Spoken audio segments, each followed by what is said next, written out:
বাণিজ্যিকভাবে আদা চাষ করে সফল হয়েছেন নারী উদ্যোক্তা জাসমা আক্তার। স্থানীয় কৃষি বিভাগ ও রাজবাড়ীর হর্টিকালচার সেন্টার থেকে পরামর্শ নিয়ে তিনি আদা চাষ শুরু করেন।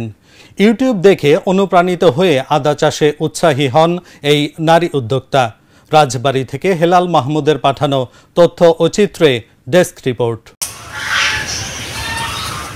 গোয়ালন্দ উপজেলার উজানচর ইউনিয়নের মাহবুবুল আজমের স্ত্রী জাসমা আক্তার। প্রথমে তিনি ইউটিউব দেখে জানতে পারেন বস্তা পদ্ধতিতে আদা চাষ করা সহজ, খরচও অনেক কম। তাই স্থানীয় কৃষি বিভাগ ও রাজবাড়ীর হর্টিকালচার সেন্টার থেকে পরামর্শ নেন। নিজ বাড়ির আঙিনায় ফাঁকা থাকা পতিত জমিতে শুরু করেন চাষাবাদ। পদ্মাপাড়ের এই অঞ্চলে এটাই প্রথমবার আদা চাষ। আমাদের বাড়ির পাশেই আমরাও মাঝে মাঝে দেখি পুষ্টি বাগানের সাথে আবার আদার চাষ করতেছে। আমাদের দেখে ভালো লাগে, অথবা আমরা মাঝে মাঝে তার সাথে বুদ্ধি পরামর্শ নেই, অথবা আমরাও করতে পারি। যেন আদা চাষটা আমরা কখনো দেখিনি এই পর্যন্ত আমাদের এলাকায়, এবং কোনো জায়গায় দেখিনি, এই প্রথম দেখলাম। তা প্রথম তো ভাবছিলাম কিরকম হবে না, এখন হেবি সুন্দর হয়েছে। বাগানটা দেখে মনে হয় কিনা আদা চাষ আমরাই করি। জাসমা 10 শতক মাটিতে 300 বস্তায় আদা চাষ করেন। প্রত্যেক বস্তায় 3টি করে আদার চারা রোপণ করে সারিবদ্ধ করে রাখা হয়। বস্তা প্রতি প্রায় 2 কেজি করে আদার ফলন পাওয়া যায়। আদা বিক্রি করে লাখ টাকা আয়ের আশা করছেন জাসমা। আমি ইউটিউব দেখে এই আদা চাষটা আমার মাথায় আসছে।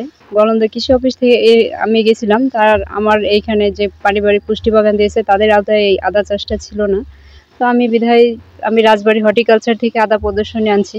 তারা আমাকে 400 বস্তা দিয়েছিল, আমি 300 বস্তা করেছি। আর মাটি বৃষ্টি হয়েছিল, তার কারণে মাটি আনতে পারি নাই।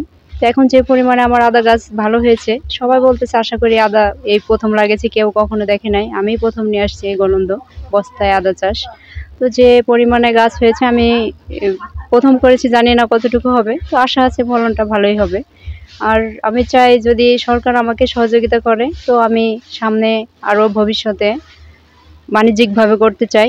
লাভজনক হওয়ায় ভবিষ্যতে এই পদ্ধতিতে আদা চাষে কৃষকদের পাশে থাকার কথা জানিয়েছে কৃষি বিভাগ। কিন্তু আদা মাঠে চাষ হয় এমন সংখ্যাটি কিন্তু না, কারণ আমাদের মাঠে আসলে অন্য ফসল আরও বেশি যেগুলো কৃষকের জন্য উপযোগী সেগুলো চাষ হয়। আদা চাষটা আসলে মাঠে হয় না। সেক্ষেত্রে উনি যেটি শুরু করেছেন, আশেপাশের মানুষজনও কিন্তু উদ্বুদ্ধ হচ্ছে সেটি থেকে।